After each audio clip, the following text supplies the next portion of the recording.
12 দিনের যুদ্ধে খামেনিকে মারার পরিকল্পনা ছিল ইসরায়েলের। সম্প্রতি এমনই দাবি করেছেন সে দেশেরই প্রতিরক্ষা মন্ত্রী কার্টোস।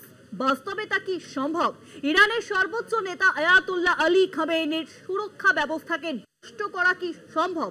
ইসরায়েলের পক্ষে একজন অত্যন্ত সুরক্ষিত, প্রতীকী এবং প্রভাবশালী ব্যক্তি ইসরায়েল বা আমেরিকার পক্ষে সরাসরি খামেনিকে আঘাত করা বা হত্যা করা প্রায় অসম্ভব। 12 দিনের যুদ্ধে খামেনিকে মারার পরিকল্পনা ছিল ইসরায়েলের। ইরানের সর্বোচ্চ ধর্মপ্রধান খামেনিকে হত্যা করার পরিকল্পনা ছিল ইসরায়েলের। বিষয়ে আরো জানবো নিউজরুমে এখন সঙ্গে রয়েছেন আমাদের প্রতিনিধি নিমাই পান্ত। শুভাঙ্গী, একটি নাম সদ্য যে যুদ্ধ এখন যুদ্ধবিরতি চলছে 12 দিনের যুদ্ধ হিসেবে যাকে বলা হচ্ছে, সেই যুদ্ধে একটি নাম কিন্তু রীতিমতো যে আন্তর্জাতিক ক্ষেত্রে একেবারে শক্তি হিসেবে বা রাষ্ট্রনেতা হিসেবে উঠে এসছে, তার নাম খামেনি, আয়াতুল্লাহ আলী খামেনি। এই আয়াতুল্লাহ আলী খামেনিকে যে মারার চক্রান্ত করা হয়েছিল, মারার চেষ্টা করা হয়েছিল বলে কয়েকদিন আগে দাবি করেছিলেন ইসরায়েলের প্রতিরক্ষা মন্ত্রী ইসরায়েল কাটজ। খামেনিকে মারা কি এতটা সহজ? তিনি দাবি করেছেন যে তারা বাগে পাননি বা সেই সুযোগ পাননি, না হলে তারা আমেরিকারও কোনো রকম অনুমতির প্রয়োজন মনে করেননি। কাজ যা বলেছেন যে তারা বা ইসরায়েল তারা মারতে চেষ্টা করেছিল খামেনিকে, কিন্তু খামেনিকে যে মারা সম্ভব নয়, কার্যত অসম্ভব, যা যুদ্ধ এবং আন্তর্জাতিক বিশেষজ্ঞদের রিপোর্ট বা বিশ্লেষণ থেকে পাওয়া যায় যে খামেনিকে মারা কার্যত অসম্ভব, ইসরায়েল হোক বা আমেরিকার। তার কারণ বলা হচ্ছে যেগুলি, তার প্রথম কারণ হচ্ছে যে অতি সুরক্ষিত অবস্থান এবং খামেনির যে চলাচল বা তার যে সমস্ত স্থান পরিবর্তন, সেগুলো কিন্তু অত্যন্ত সুরক্ষিত অবস্থায় চলে। এবং কারণ কী হবে যে IRGC, যেটা ইসলামিক রেভলিউশনারি গার্ড কর্পস রয়েছে, তারা এর খামেনির যে চলাচল বা তার স্থান পরিবর্তন, ঘোরাফেরা সবটাই তাদের নিয়ন্ত্রণে হয় এবং তারা পুরোটাই নিরাপত্তা বেষ্টনীতে ঘিরে রাখে খামেনিকে। এবং শুধুটাই নয়, খামেনি কোথা থেকে কোথায় যাবেন তা নিয়ে কিন্তু তারা এমনভাবে ফাঁদ পাতে যে শত্রুপক্ষ বা কোনো গোয়েন্দা সংস্থা বা কোনো গুপ্তচর সংস্থা তারা কিন্তু কোনোভাবেই বুঝে উঠতে পারে না, এমনভাবে তার গতিবিধি নিয়ন্ত্রিত হয়। দ্বিতীয় কারণ হচ্ছে শক্তিশালী নিরাপত্তা বাহিনী।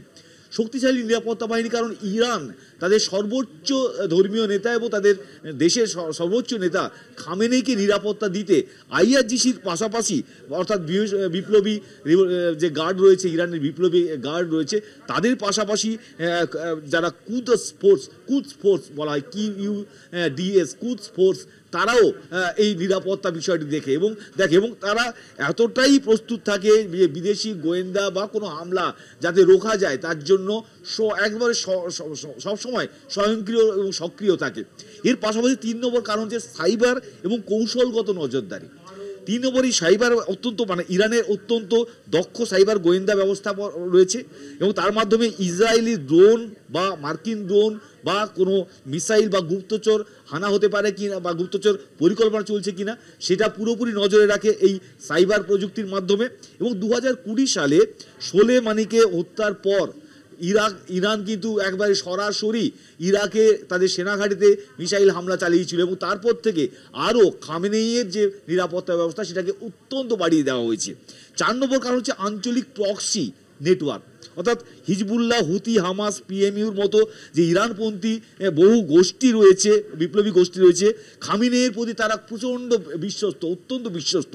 এবং খামেনির উপর হামলা হলে মধ্যপ্রাচ্যে একযোগে ভয়ঙ্কর হামলা শুরু হবে এই সমস্ত প্রক্সি গ্রুপগুলোর থেকে এবং তারা কিন্তু ভয়ঙ্কর প্রতিশোধ নিতে পারে। এবং মার্কিন এবং ইসরায়েলি গোয়েন্দারা জানে যে খামেনিকে কোনোভাবে যদি আঘাত করা হয় তাহলে বিশাল প্রতিশোধমূলক যুদ্ধ শুরু হয়ে যেতে পারে। 5 নম্বর হচ্ছে রাজনৈতিক এবং কূটনৈতিক ঝুঁকি। খামেনিকে হত্যা করলে সেটি হবে রাষ্ট্রের শীর্ষ নেতাকে হত্যা করা এবং সেটা জাতিসংঘের আইন অনুযায়ী তা হবে যে বিশ্বব্যাপী হামলার সুযোগ পেয়ে যাবে ইরান, তার কারণ এটি হবে রাষ্ট্রীয় সন্ত্রাস হিসেবে বিবেচিত হবে এবং সেক্ষেত্রে ইরান তারা পরমাণু হামলা চালানোর সুযোগ পেয়ে যাবে এবং আমেরিকা বা ইসরায়েলের যেটা আত্মঘাতী ঘটনা ঘটবে।